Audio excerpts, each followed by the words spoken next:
On passe à la cohésion sociale et à l'animation du territoire et on a une délibération que va nous présenter Dominique Lachenal concernant la modification du plan partenarial de gestion à la demande des logements sociaux et d'information des demandeurs intégrant la grille de cotation. Dans cette même salle, cette délibération fait suite à une réunion que je co-présidais avec le sous-préfet dans cette même salle il y a 2-3 jours, la conférence intercommunale du logement. Et dans cette conférence intercommunale du logement, 2 décisions ont été prises. La première, c'est de mettre en place un lieu mutualisé d'attribution des logements sur l'ensemble des bailleurs sociaux. Et ça, c'est quelque chose de très important.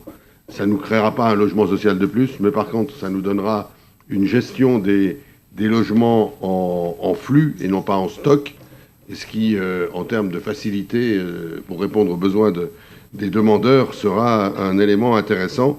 Et en lien avec les différents textes nationaux et en lien avec cette mise en place de cet IMA, de ce lieu de mutualisation, il est proposé une grille de cotation. Et c'est ce que Madame Lachenal va vous proposer.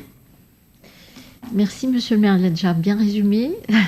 Non, c'est vrai que nous sommes là dans un schéma, vous savez, entre la loi Allure d'abord en 2014, puis la loi Elan en 2018. Nous sommes vraiment sur une agglomération, Annemasse agglomération, au cœur justement du système d'attribution des logements sociaux.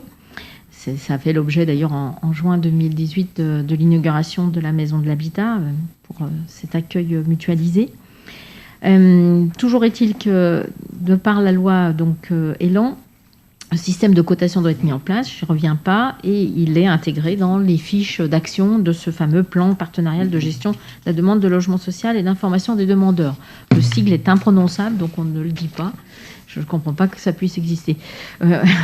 Donc, tout un travail collégial a été mis en place depuis février de cette année jusqu'en juillet, avec regroupant des communes, les partenaires, sous l'égide d'Annemasse Agglomération. Et donc, un consensus s'est établi pour établir les critères de cotation. Les objectifs de la cotation, c'est mettre en application les objectifs d'équilibre territoriaux de la Convention intercommunale d'attribution, partager entre les acteurs les priorités des différents contingents, harmoniser les pratiques et produire un outil d'aide à la décision. La grille qui est proposée est donc bien le résultat de choix partagés entre Annemasse Agglomération, les communes et les partenaires. Il y a dedans ces grilles de cotation des critères qu'on appelle obligatoires.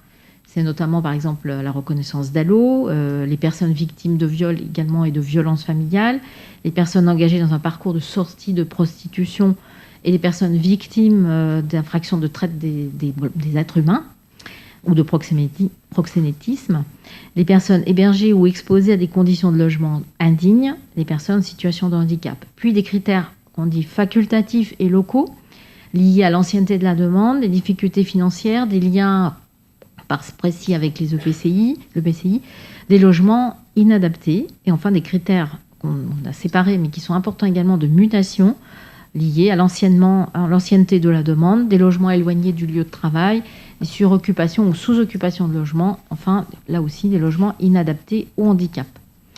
Tous ces critères donnent lieu à des cotations, à un ordre de priorité, et donc sont intégrés évidemment des procédures de constitution de dossiers, de justificatifs à produire.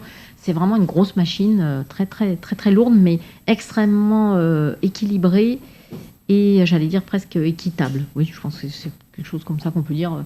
Louisa était avec moi et Monsieur Dupestet sur la réunion, et je pense que c'est vraiment une machine très intéressante.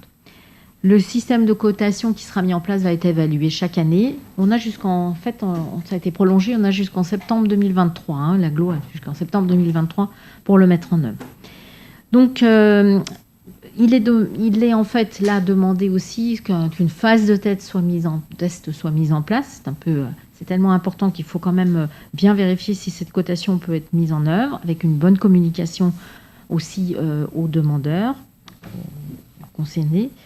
Donc, considérant qu'Annemasse Agglo initie le circuit de validation de la modification de ce plan partenarial, qui intègre la grille de cotation. Il est proposé au conseil municipal de donner un avis favorable à la modification. Oh là là, j'ai du mal à parler. De donner un avis favorable à la modification du plan partenarial intégrant cette grille de cotation. Vous avez eu l'ensemble des documents qui ont été mis dans les plis et vous avez vu comment ces critères existent et comment ils sont cotés. Voilà. Merci. Est-ce que vous avez des questions ou des remarques sur ce travail? En fait, on valide un travail de mutualisation, de réflexion fait par tout un ensemble de partenaires. On est obligé de le valider parce qu'on est de ces partenaires, mais on sait bien qu'on ne peut pas le remettre en cause puisque quand on a pris en compte tout ce que voulait l'USH 74, ce que voulaient les différentes communes, la loi, eh ben on arrive à ces éléments-là.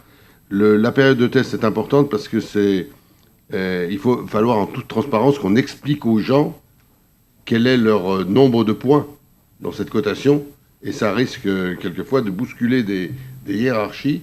Et donc la période de test est là pour que la maison de l'habitat ait le temps d'expliquer tout cela. Monsieur Econnet ? Oui, désolé d'intervenir après vous, mais, mais est-ce que ça s'inspire de ce qui se fait à Rennes depuis plusieurs années ? Alors l'IMA s'inspire, la structure partenariale de mutualisation s'inspire tout à fait de ce qui se fait à Rennes depuis plusieurs années. Moi, je suis en termes de logement social de près ce qui se fait à Rennes, parce que je trouve en effet que c'est exemplaire, avec un avantage qu'on n'a pas, nous. Enfin, une situation qu'on n'a pas, c'est que Rennes a quasiment un seul bailleur social, qui est le bailleur social de la ville de Rennes. Donc ça simplifie les choses. Nous, on a fait le choix d'avoir plusieurs bailleurs sociaux, notamment les trois principaux, Haute-Savoie Habitat, Alpad et Mont-Blanc, qui sont sur notre territoire. Mais c'est une démarche qui va dans ce sens-là. Pas d'autres remarques. Je vous propose de passer au vote. Est-ce qu'il y a des votes contre ou des abstentions? Merci.